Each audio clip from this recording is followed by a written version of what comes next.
Patrick Queen talked extremely spicy about the Baltimore Ravens in his first Pittsburgh Steelers press conference. We talk about that, Ronnie Stanley helping out the Ravens cap situation in a major way, and so much more coming up next here on this episode of Locked On Ravens.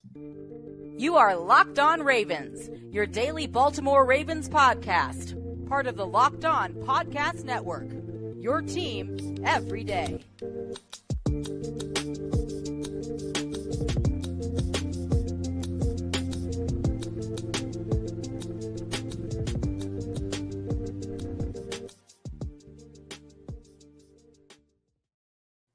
Welcome into another edition of Locked On Ravens, your daily Baltimore Ravens podcast. I'm your host, Kevin Ostreicher of Ravens Wire, coming to you from the Locked On Podcast Network, your team every day. Thank you so much for being here, tuning into this bonus episode here on Saturday of Locked On Ravens and making us your first listen each and every single day. As always, we are free and available on all podcasting platforms. That includes in video form on YouTube and audio form wherever you get your shows. We're 5 days a week, Ravens content here on Locked On Ravens, plus these bonus episodes, live content as well. We got a lot going on. So if you want to subscribe in video form, you can like this video and subscribe to the channel, or in audio form as well. You can subscribe on Apple Podcasts, Spotify, the whole 9 yards. And if you like to listen and watch, it's the same shows, so you're not missing out on any content. Tell a friend, tell a family member. We have them covered with Ravens content over here on Locked On Ravens. Today's episode of Locked On Ravens is brought to you by FanDuel. Make every moment more. Right now, new customers get $200 in bonus bets with any $5 bet. That's $200 if your bet wins. Visit FanDuel.com/LockedOn to get started. Wasn't planning on doing this bonus episode here today, but I felt like I just had to. I mean, it wasn't, I was debating, should I do the bonus episode? Should I go live for this? How should we do it? But I figured a bonus episode would be all right here today on Saturday. We have a couple of things that happened yesterday on Friday that we have to talk about. I think the first one, obviously, I got a lot of people in Baltimore up in arms. It was Patrick Queen speaking to the media for the first time since joining the Steelers. And oh, did he have some spicy things to say. So we'll talk about what Patrick Queen had to say, kind of break those all down, look at it from his perspective, look at it from the team's perspective, and just getting into everything he had to say there. Then we'll also talk about Ronnie Stanley. We got the official numbers on Ronnie Stanley's restructure with the Ravens, and it helps the Ravens out a lot. So we're going to get into what actually happened, what it means for this year, what it means for next year, and get into the nitty-gritty of all of that. And then in the final part of the show, we'll do a bit of a free agency whip around and talk about everything that's been going on. Nothing really substantial for the Ravens happening over the past couple of days. Derrick Henry obviously being the big move, but we'll take a look around the league a little bit. We'll get a little more in depth into what the Ravens can do, kind of conversations we've had in different ways before, but we'll take a bit of a different approach on it here this time around. So let's get into Patrick Queen, what he had to say. I don't even know where to start, honestly. I mean, I think let's just do the clip that I think got the most attention yesterday. And I think that was the one where he was talking about him being the villain. So he was asked about him staying in the AFC North, facing off again against the Ravens. And he said, quote, "It's going to be weird, but I want to be that villain. I want to be that guy. I'm looking to do some stuff to them." So yeah, for Baltimore, look, this rivalry with Pittsburgh has gone on forever, right? It was the Titans first, then Pittsburgh kind of came into the fray here. This Pittsburgh-Baltimore rivalry goes deep. So when you're talking about a player like Patrick Queen, who is a good player, I understand he has weaknesses, right? This, that, and the other. There are going to be question marks about him without having Roquan next to him. I get it. But he's a good player. So him going from Baltimore to Pittsburgh obviously will rub fans the wrong way. Now, him taking this approach of him saying, yeah, I want to be the villain, I want to be the guy, I'm looking to do some stuff to them. He clearly knows, what he's saying there, and he knows how he's going to be perceived by Ravens fans. He already knows how he is being perceived by Ravens fans, right? He already knows, even without him saying that, he's the villain, but essentially he's doubling down on it. And look, he's a smart guy, right? He's a smart football player. He's a smart person. He knows what he's saying. He's adding juice to that fire, but that's who Patrick Queen is, right? Even during his time in Baltimore, he was someone that wasn't going to shy away from making a controversial comment here or there, wasn't going to shy away about being honest about something. We know that Patrick Queen, especially, from watching him, from covering him, regardless of how you how you see Patrick Queen, how you saw him at least in Baltimore. He has a chip on his shoulder. He's a competitor, and he's going to bring that on to Pittsburgh on the other side of that rivalry. And honestly, the Pittsburgh-Baltimore rivalry, if we're being honest, has kind of turned into more of a, hey, you know what, still hated rivals, but it's been like a respect thing where, yeah, we respect you, you respect us, but we're going to hate each other on Sunday when we play or whatever it is when we play. It feels like this is adding a bit. It's like a shot in the arm to the rivalry in general. So, I mean, look, the response to this was, from Ravens fans in particular, it was a bunch of, what is he going to do to them? He the villain in question, and it was all these like, skinny, not so villains. It caused a lot of controversy, and he knew what he was doing here. Like I would be shocked if he didn't understand the comments he was saying. And again, he's being honest about everything, but it does add, it's like, okay, well, where are these comments coming from? Like, I think everybody could kind of put two and two together about the comments that, yeah, okay, he goes to a division rival. He understands that he's going to be the villain there, but he really doubles down on it here and says, yeah, I'm looking to do some stuff to them. And everyone's like, well, what stuff? Like, what do you mean? What? Everyone's like, what did the Ravens do to deserve this, that, and the other? And then came the other part. There were a couple other parts as well. He also said he was talking about what his coaches and teammates had to say about him leaving for Pittsburgh, if there was any blowback there. He said, for the most part, it's really just the Ravens fans, which I wouldn't expect anything less. As far as players, it's all been good, joking vibes. Everybody's happy for me. Everybody's excited for the rivalry. I mean, so a bit of clarity on this one. Patrick Queen wasn't necessarily saying, oh, I wouldn't expect anything less from Ravens fans. They're just like terrible people. That's not what he was saying. And in the context of the quote and how he's saying it, you can understand it be this way. But he was saying, wouldn't expect anything less, right? He goes to a division rival. There's going to be blowback from that. It goes to a hated team from the Ravens rival. Yeah, wouldn't expect anything less from the fans to get upset about that, be up in arms. It's almost like, yes, I understand that I made this decision to go to Pittsburgh from Baltimore. The fans are going to be upset with me. That's more along the lines he was saying. Now, again, we heard it from, Roquan Smith's been joking around with him. We saw that on Instagram yesterday. Isaiah Likely joking around with him, Lamar as well. So people are happy in the organization for PQ. I do not doubt that. Players, coaches, and excited for the rivalry. But obviously when you line up on Sunday, anything goes, right? When you line up on that football field, absolutely anything goes there. So in my opinion, again, this is a rivalry between Baltimore and Pittsburgh, right? When you step to enemy lines, when you cross that threshold and you start making comments, you spend your time at the Ravens for 4 seasons and then go to the other side of that, and then you start talking like this, it's a lot of spicy things he's saying here. Of course, it's not just, okay, a random player is coming in. He came into Pittsburgh from like Jacksonville or something, and he's saying, oh yeah, well, that Ravens team, I have something for them. I have something for Jacksonville, right? That's not a division rivalry. And it's not the same as someone from Jacksonville. It's not the same as like, who's an example of this? So we can use a guy who actually signed there. Deshaun Elliott, for example, right? He actually had something to say about Pittsburgh and their physical brand of football. I'll try to pull it up quickly here. But for Deshaun, he was like, yeah, why'd you come here? And he said literally like the logo. The logo is, why I'm here, the physical brand of football. This is what physical football is. And I saw some people were like, oh, what do you mean this is what physical football is? The Ravens play. So again, this isn't like Deshaun Elliott coming in and saying that where he was, removed from the Ravens for a little bit. He comes in and then he goes back to a division rival where, again, there is still some sting from Deshaun Elliott, for some people, even though he was with Detroit and with Miami before Pittsburgh. But for Patrick Queen, it's, him going straight from Baltimore to Pittsburgh, making that jump from the Ravens to the Steelers, and then saying, yeah, I have something for them. Like, I have something for them.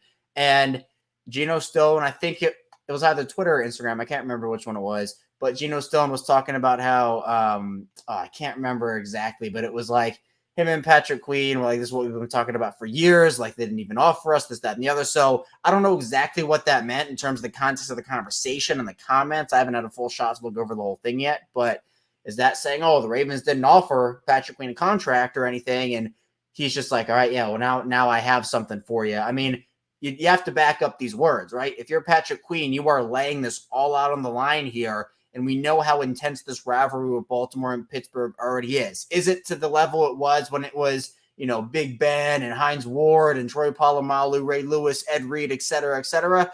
I mean, again, I think the intensity has kind of calmed down with it still being hated rivals. But now if you're Patrick Queen, you got to back up these words, right? You got to back up these words. And he even went a little further on the villain comment and said, I'm going to be that guy. I hate that it's got to be this way, but it is what it is. I'm where I want to be. I'm where I'm happy at right now. I'm where I'm wanted. So then people are like, well, what do you mean you're where you wanted, right? Were you not wanted with the Ravens? Why do you feel that way? This, that, and the other. And I think it, again, just stings to hear a guy who, the career arc of Patrick Queen was, he was this guy who was kind of labeled as a bust for a couple of years. I didn't use that word personally, but a lot of people did.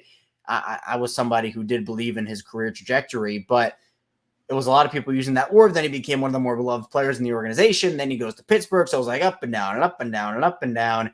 And then, it's like he's where he wants to be. Well, why didn't you want to be in Baltimore, right? That's what a lot of people are trying to put together. And that's where I think a lot of anger comes from with the fan base, which I get it, right? This is a player that, hope a lot of people wanted back in Baltimore, and a lot of people didn't expect. It came as a shock, right? Like I was shocked when this move happened. So that kind of plays into the whole thing as well. And he also said he's ready to step out of Roquan Smith's shadow. That's what he kind of was saying. He was ready to lead after the conversations that he was in Roquan's shadow. He said, when it comes to he made me, I think I already was on my path. It just took a little time. Now it's my time to go out there and lead and bring somebody else up. So that's not necessarily like controversial or anything. That's him expressing confidence in himself.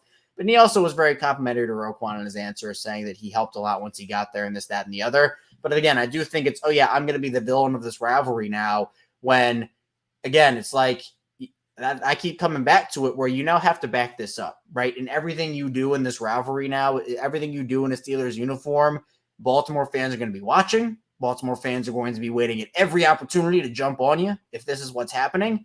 So, look, I mean, he better be ready for it. And I think he is. I think he's an intense player, somebody who is ready to back up his words, but sometimes it doesn't work out that way on the field, where you can want to back up your words all you want. You can set out to do that.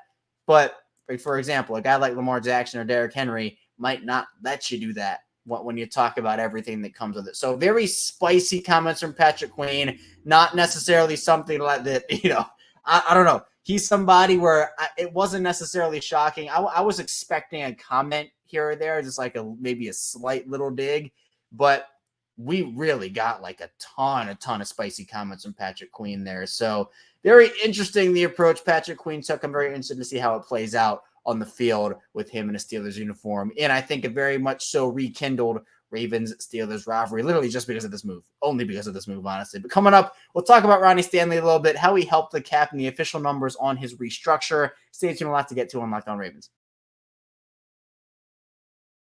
First, this show is brought to you by Robinhood. Did you know that even if you have a 401k for retirement, you can still have an IRA? Robinhood is the only IRA that gives you a 3% boost on every dollar you contribute when you subscribe to Robinhood Gold. But get this, now through April 30th, Robinhood is even boosting every single dollar you transfer in from other retirement accounts with a 3% match. That's right, no cap on a 3% match. Robinhood will get you the most for your retirement thanks to their IRA with a 3% match. Their offer is good through April 30th. Get started at Robinhood.com/boost. Subscription fees apply, and now for some legal info. Claims of Q1 2024 validated by Radius Global Market Research. Investing involves risks, including loss. Limitations apply to IRAs and 401ks. 3% match requires Robinhood Gold for 1 year from the date of the first 3% match. Must keep Robinhood IRA for 5 years. 3% matching on transfers is subject to specific terms and conditions. Robinhood IRA available to U.S. customers in good standing. Robinhood Financial LLC member SIPC is a registered broker-dealer.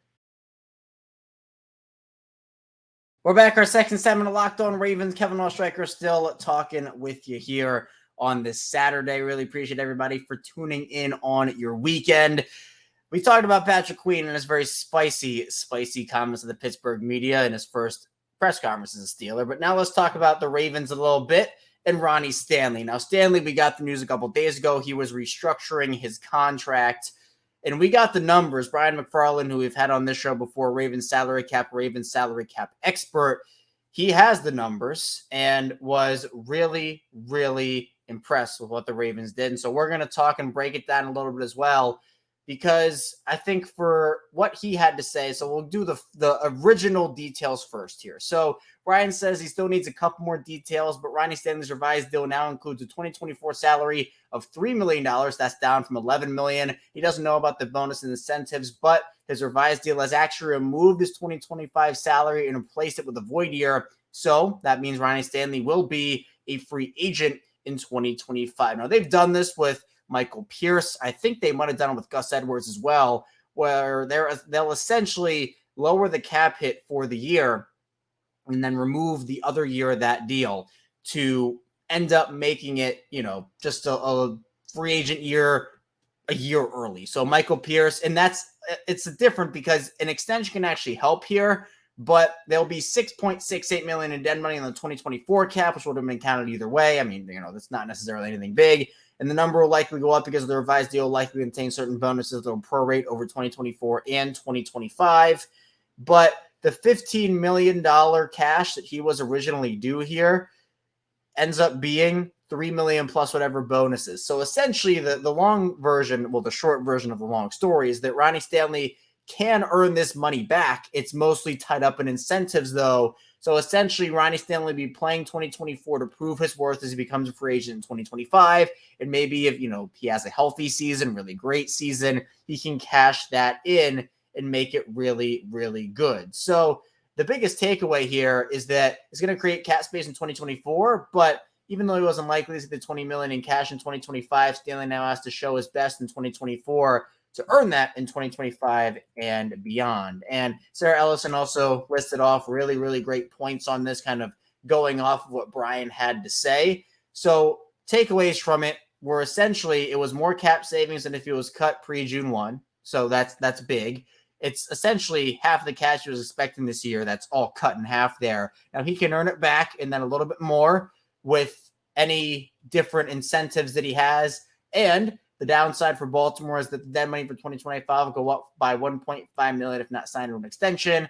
And it's a big year for Ronnie Stanley. So what Brian had to say is Stanley's revised deal now includes a base salary of that $3 million, the roster bonus of $1 million, and $500 or $500,000 in per game roster bonuses, and that's only paid out to him if he plays. The deal also includes $10 million in other not likely to be earned incentives. So that could be, I don't know what it would be in terms of maybe snap counts or maybe accolades along those lines. So the not likely to be earned incentives, there's a difference between, all right, you're likely going to get this first. Okay, that's not realistic. We'll put it in there anyway. So the 2024 cap number is now $17.05 million, a reduction of $9.6 million.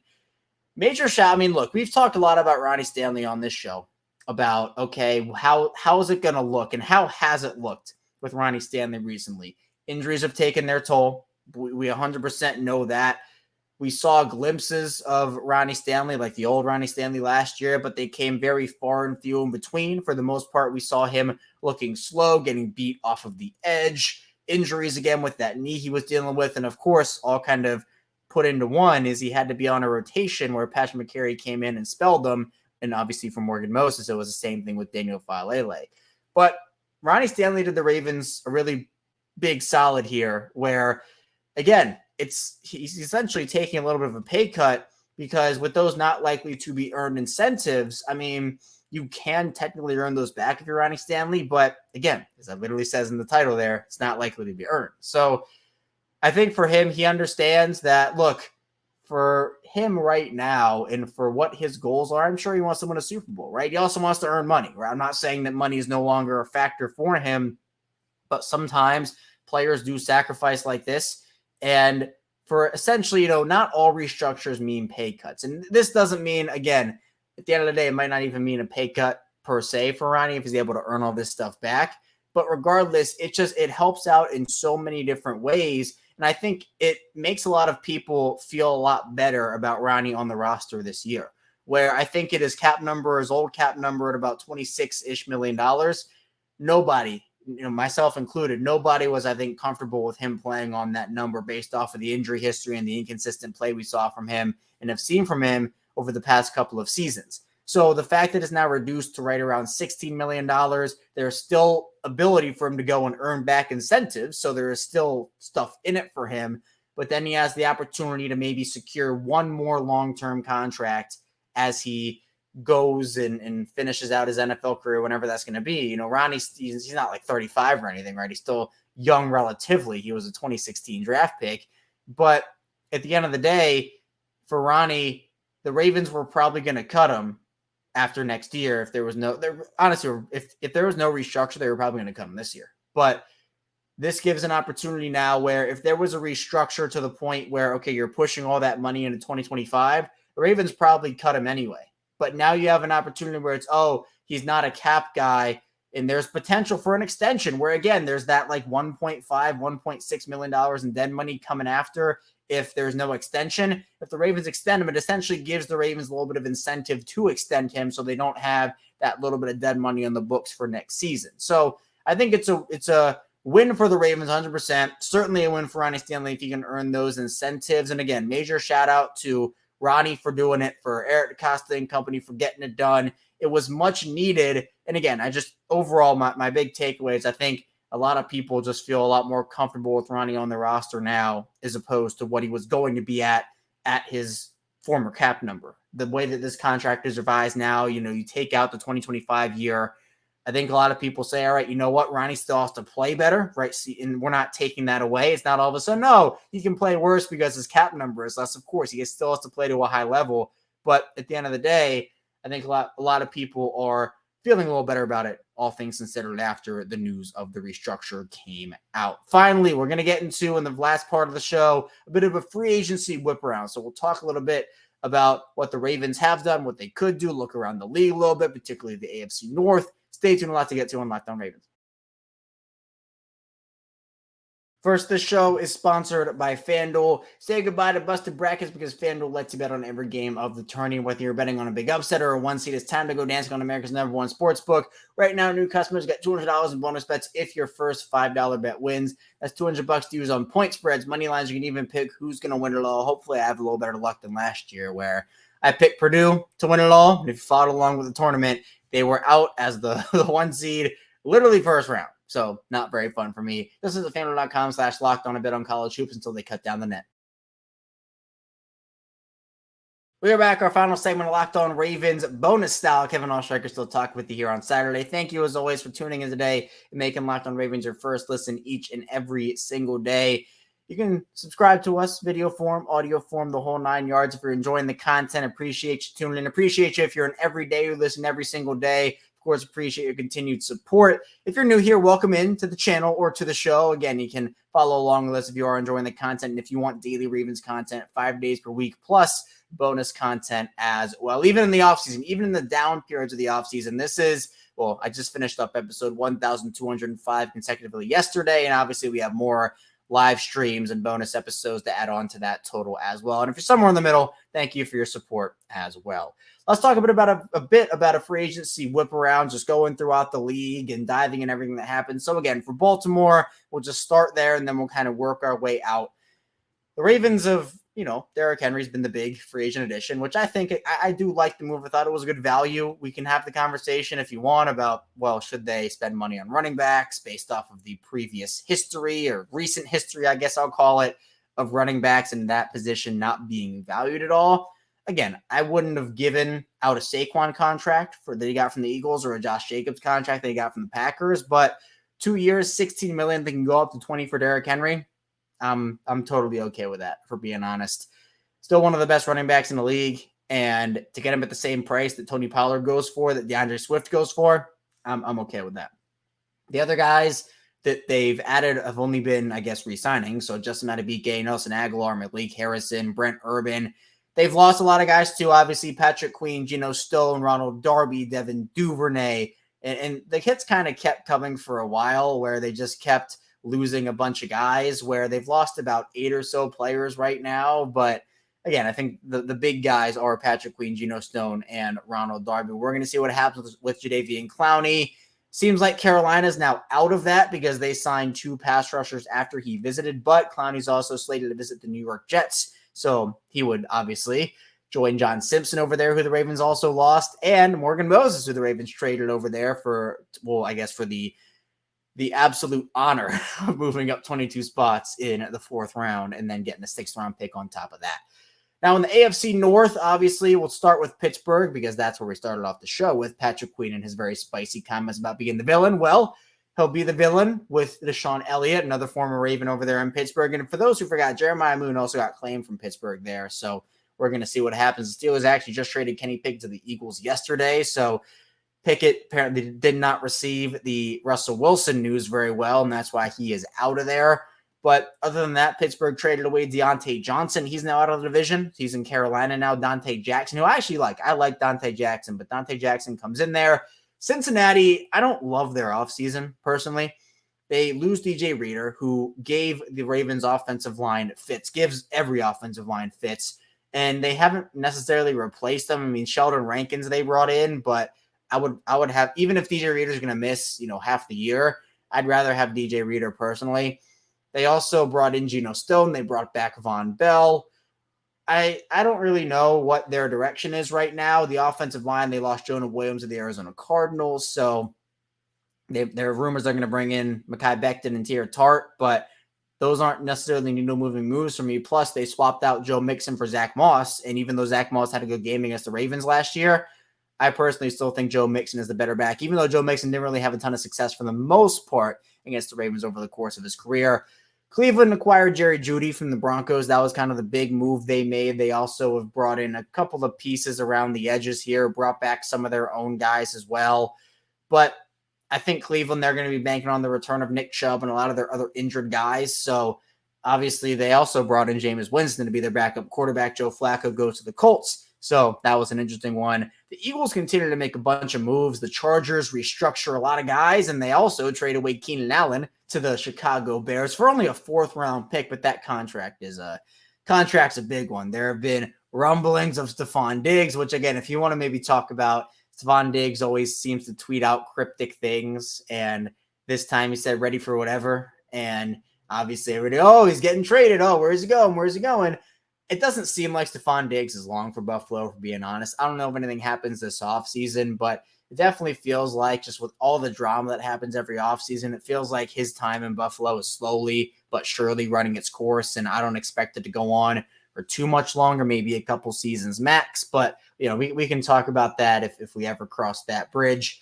Other than that, though, Kansas City signs Marquise Brown, so I think that's actually a very good move for them personally. You have Rashee Rice and Marquise Brown running around defenses, Pacheco, Travis Kelce. They still have some cap room as well. I wouldn't be shocked to see another former Raven over there potentially, maybe 2 of them. I wouldn't be shocked if Odell goes there. Wouldn't be shocked if J.K. Dobbins goes there. Wouldn't be shocked if J.K. goes to the Cowboys as well. The Cowboys have really done a whole lot of nothing this offseason. They signed Eric Kendricks, but really that's about it. So Baltimore they've only signed one guy in Derrick Henry, but I think Cowboys fans are in shambles, especially because apparently the Cowboys didn't even offer Derrick Henry a contract. He revealed that it was more so Houston that was poking around him instead of anybody else outside of Baltimore. But again, Henry said he was very glad to be with the Ravens, and I believe him. I think he definitely does want to be with the team, especially how he talked and what he was saying during his introductory press conference with the team as well. So look, teams are trying to get better right now.